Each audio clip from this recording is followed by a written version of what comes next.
കയ്യിലിരിക്കുന്ന മൊബൈൽ ഒന്ന് കൈകൊണ്ടെടുത്ത് വാട്സപ്പ് നോക്കി.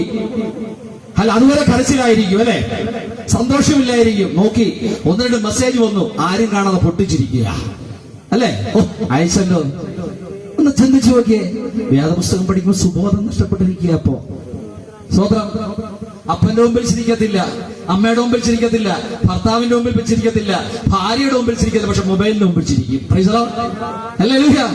വല്ലാത്ത മെസ്സേജുകൾ അല്ലെങ്കിൽ അതിനകത്ത് കാണുമ്പോൾ നാം പലപ്പോഴും ചിരിച്ചു പോകാറുണ്ട്.